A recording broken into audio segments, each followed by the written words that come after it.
Sterile Processing Manager at Sutter Health, CPMC.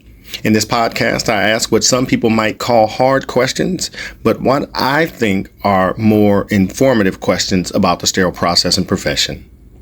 Today, I have the pleasure of speaking with Kathleen McMullen.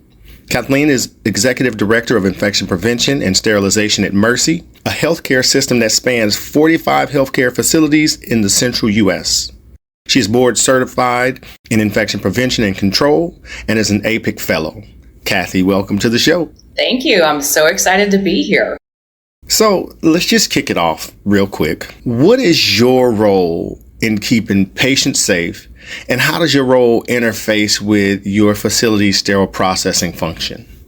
I am so blessed and so lucky to have my role. Some people would say it sounds like a big role, but it's exciting and a new challenge every single day.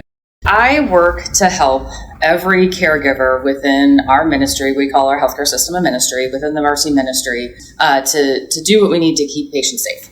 So infection preventionists are always working with everybody around the hospital. I spend time with housekeepers. I spend time with the anesthesiologists. I spend time with nurses. I spend time with therapists. I spend time with everybody who touches patients or even touches supplies that touch patients. Our role is to help all of those folks identify risks of infection transmission and do what they can to mitigate those risks. Specifically, I think for your listeners, I have a group of 3 of us that work with the sterile processing departments and other places that do high-level disinfection around our hospitals and clinics, and work to make sure we are doing things according to instructions for use, according to guidelines such as AAMI standards, and that we have things standardized and set up so that it's easy for those caregivers to do what they need to do. See, I had a follow-up question to that, but you went on in and you answered it, so that was great. Because I was just basically going to ask you about, outside of the sterile processing field, right? Because some folks don't know, infection prevention is deeper than just what happens in SPT or in the OR, right? So those other folks are involved, the EVSs, environmental services, and those folks. So thank you for sharing that aspect. Now, can you walk me through, let's say, the low-level disinfection process for the typical ultrasound probe? Absolutely. So ultrasound probes are used everywhere in healthcare, lots of places other than some of the sterile environments. I know most of your listeners are really interested in sterile instruments and sterilization. Ultrasound probes are used on patients who come in that are pregnant to check on the baby. They're used to identify things within the body that we want to access. So we use them for accessing veins to get correct IVs, for example. We use them to identify organs or things that we want to biopsy, for example. So most of the time, ultrasound probes are used on an intact skin. So your skin is your first barrier of defense against infection, and intact skin is very, very safe. We use, with ultrasound probes, you're always going to use a gel to help out with visualizing whatever it is under the skin you're trying to find. So the biggest barrier or the biggest challenge for ultrasound probe disinfection is really that gel. It's making sure you get the gel off, and then you can disinfect the probe and get it ready for the next patient. So in most cases, we use what we call low-level disinfection. I think your listeners are probably really aware of the Spalding classification. So that's the lowest or the least amount of disinfection that we need to do to devices in healthcare. Most of us do that with a typical disinfectant wipe that a lot of us use them in our home too, right? You grab a wipe out of the canister, it's wet with disinfectant, you wipe something off and you're good to go. And for a lot of ultrasound probes, using that disinfecting wipe to make sure you're removing that ultrasound gel and then grabbing a fresh disinfection wipe and making sure you're really disinfecting that probe, it's a pretty simple process that a lot of our caregivers, not just our sterile processing caregivers, do on a daily basis. Right. Thank you for breaking that down. And it's interesting because some folks may not understand the gel aspect and how it affects processing, right? I remember with Working Group 84, I think we talked about gel and the use of gel for like 2 months. It was just that important. So thank you for calling that out. Now, you talked about just grabbing a wipe and like you would at home.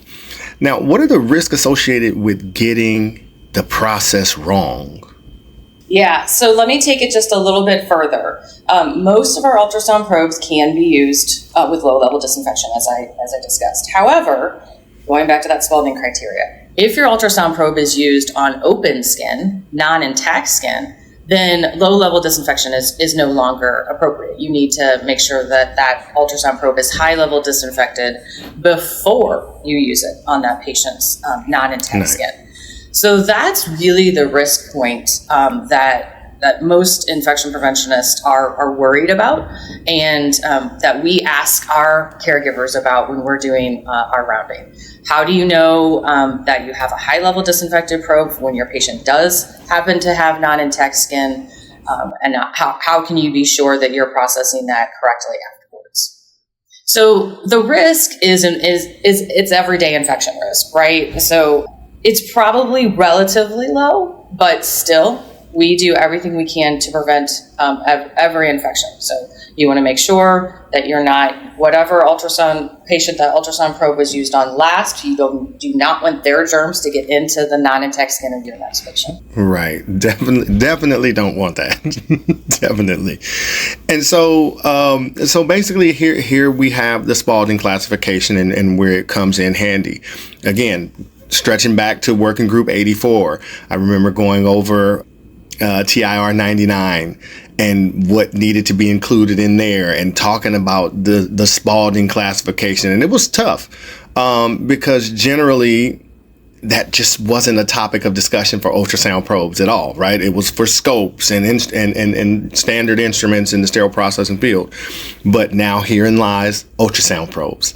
And so, yes, Spalding classification is very important for our listeners. So thank you for calling that out. Now, how does evidence-based science inform guidelines from organizations like APIC or AAMI on processing of these devices? And I know you know all too well about the guidelines. I do. I am very blessed to be a member of the AAMI Guidelines Committee. I've been working with those teams for over 10 years now, and it's been a really fun time. So I think ultrasound probes are a great example of how AAMI and APIC and other organizations use evidence to inform their guidance. So with ultrasound probes and with that discussion of the Spalding classification, a question came up. We have, a lot of times, those ultrasound probes are used for a procedure that includes puncturing the skin, such as when you're using it to identify a place to insert a central line. And so the question came up of, where does that fall in the Spalding classification? There is a puncture and opening to the skin, and there is an ultrasound probe being used. So does that automatically make it a semi-critical probe? And so that is where we used evidence to help inform our decision that ultimately was no. So in a lot of cases, intentionally, the ultrasound probe is in that site where the puncture is happening, but it's to the side. You do not puncture at the place the ultrasound probe is. The ultrasound probe is a little bit off the side, giving you an image of what you're looking for, and your puncture is away from the probe. So we used the evidence around central line associated bloodstream infections to identify that this is not a risk point that requires a higher level of processing. Central line associated bloodstream infections are probably one of the most surveilled type of hospital-acquired infection around our country. We're required to watch for those in most of our organizations by Center for Medicaid and Medicare Services, CMS. So we have a rich amount of data around these infections. And we were able to go to the evidence, go to published literature, find every article we could where they looked at CLABSIs, central line associated bloodstream infections, and use of ultrasound probes. And only one study of all the studies that were done ever showed an association. This is why we do lots of studies, because you want to look at lots of things in lots of places. And there is a lack of evidence that low-level disinfection is a risk factor for CLABSIs.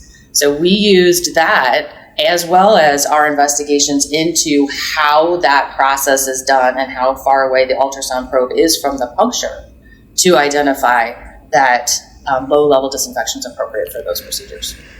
Yes, I believe that was one of the more brutal discussions, and I remember looking at all of that data, all of that evidence, and even with it,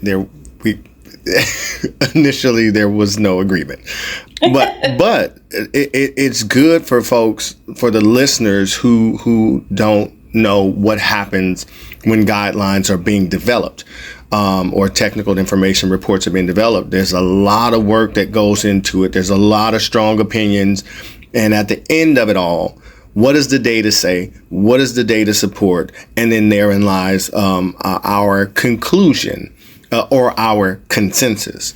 And so yes, I remember all of the papers. It was a struggle. Coming back to us. I know.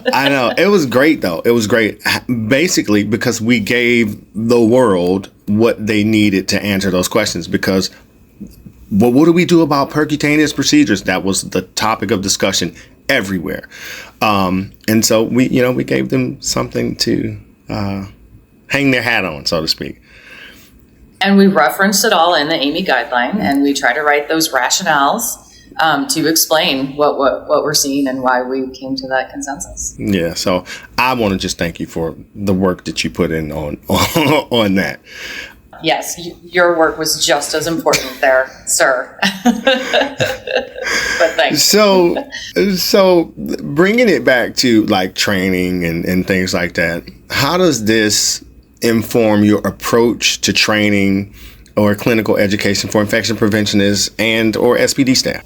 My favorite thing about the AAMI documents really is those rationale statements that we put in there. Most of my caregivers, the vast majority of people in this world, right, they tell me what to do and I will do it, right? I just need to know to do it. But for everybody, you can understand and remember what to know better if you understand the why behind it. So everybody wants to do the right thing, but educating people and explaining the why, I think helps it really hammer home for them and helps them remember that in the future. So when we do education, we try to do small snippets, single pagers. We do short, fun little videos sometimes, but we always start with the reason. And then here's your toolkit. Here's what you need to do to be able to do it. Yes, thank you, and that's great. Because it's nothing like, I've been around some folks where they just tell you what to do and they don't tell you the why, right? But what I've learned is folks take it in more when you explain why. Here's a change that we have to do, and this is why we have to make the change. And then they're like, oh, okay, we get it. Now we're more inclined to do it. So yeah, rationale, very important. Listeners, rationale. So what are some common questions that you get from SPD professionals who reach out to you directly or raise issues while you're doing rounds? Now, I know you said folks say, tell me what to do and I'll do it. But what are some of the questions that you get? Lately, and I think a lot of infection preventionists would agree with me on this statement, we answer a lot of questions about instructions for use. So most of the questions that get bubbled up to me are, we have 2 sets of instructions for use and they don't match. Mm-hmm, yes. They disagree. Help me figure out, really what to do. So all of those instructions for use, it's so fun to find them, and then when you do find them, reading them and interpreting them. So that's a lot of the questions that I get nowadays. But I don't think I get enough questions. When I think of the times when I'm rounding in an SPD department, of course, I'm usually the one asking the questions, unfortunately. And I love working with those teams, but sometimes I think, I know sometimes it can be intimidating to have anyone rounding and auditing in your area. But your local infection preventionists, make them your best friend and ask them so many questions. I wish I got more questions, honestly. So, use them. Do not be scared of your infection preventionist. You know way more than your IP does about what you're doing. We're just there as an extra set of eyes and can help sometimes identify a little tweak that'll make something better. You heard it here, folks. Kathy said, you know more than infection prevention. Nah, just kidding. But the reality of the matter is I learned that a long time ago because folks are scared of infection prevention, right? And it's given the idea that, okay, they're down here to tell us that we're doing something wrong or to find deficiencies. But the reality of the matter is you guys are here to actually help us find what we didn't see because we're in here every day. Right? We have tunnel vision, and sometimes we miss some of the simplest things. And like you mentioned, the extra set of eyes. And I learned a long time ago, I've got so much done and so much accomplished with using my infection preventionist and my risk folks when there were things that we identified. And the change wouldn't have happened if I didn't partner with infection prevention. So listeners, if Kathy's rounding in your area, ask her questions. Or any of your infection preventionists rounding in your area, ask questions. It doesn't show that you're deficient in any way. It just shows that you want to learn more. Yep. And ultimately, our patients will be safer. So, yeah, now we're talking about questions, right? So how can infection preventionists act as a resource for sterile processing staff, especially during the rounding inspection process?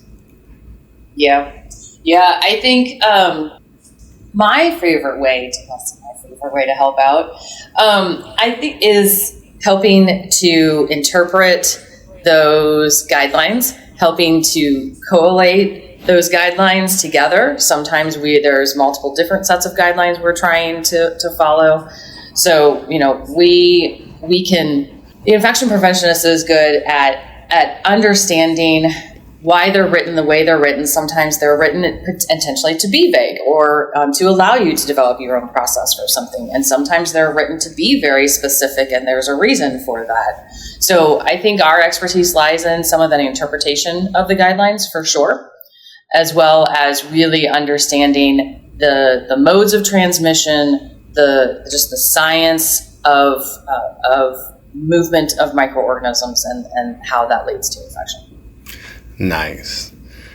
Well, Kathy, I want to say thank you for taking the time, for hopping on the show, for talking about ultrasound probes, because that's something that folks need to talk about. And it's something it's not new, but the process of it is new to some folks. Because it's not, especially when it goes beyond or goes into that semi-critical area. But so thank you for taking the time out to join us on the show. It's been a pleasure. It is it's such a great world that we have and that we get to work in. Yes, it is. And hopefully I'll see you soon at Amy or something. Somewhere. Thanks, Garland. Alrighty. So, folks, as usual, I hope this episode has been useful. We'll be back in 2 weeks with another episode. If you want to support the podcast, you can find us at Below the Hospital on Spotify, Apple Podcasts, YouTube, and Amy Ray. Until then, see you when I see you.